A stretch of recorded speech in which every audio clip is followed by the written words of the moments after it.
কে দিল ভিক্ষার থালা আমার হাতে, আমায় ভিক্ষা দেন গো সবাই আল্লাহর হস্তে।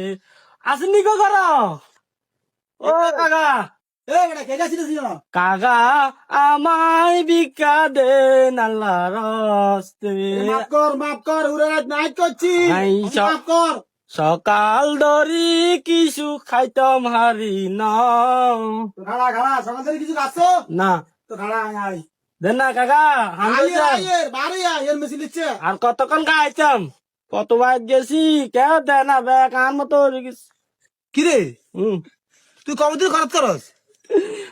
অনেকদিন ধরে আমি জন্মরাত্রি ধরে খরচ করি। আর জন্মগত করাতি তুই কি বাড়ি বার দিকে তো তলা নাই।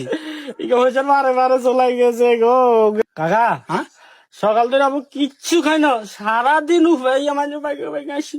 আর কিছু খাবি? ও না, আরো 10 গাড়ি আছে না, কিছু খাই তো খাড়া খাড়া খাড়া হাঁসো বাংতি হইবনি হইব হইব। হইব। মা ধরে তুই হাঁসটা বাংতি হইলে হ্যাঁ। তুই সকাল ধরে খালি না কিনলে হ্যাঁ। তোর কাছে তো ঠিক আছে। হ্যাঁ আছে তো তো যাচ্ছি না মাদার গোয়াল যা বেড়া তুই দেন না, তুই আমার দোয়ার নেই হাইবেন, মানে তো মানে হইব। আমি কি কারো দোয়ার বাগাবি? কিন্তু নয় সল মারি দিবা কেন কল বাড়াই বারে বেড়া না, তুমি ডাকাইতে না। তুই হুলার চিন্তা করো কি আর বার হুলার হামট বেগুন টিয়া হাঁসটা হাতে বাংতি আছে হাতের কাছে, হাতে 10 টাকা দিয়ে কিছু খাইবো, হাতে অন্তত হাড় খরচ করে না, হাতে আমার কাছে নিচে সল মারি দিন।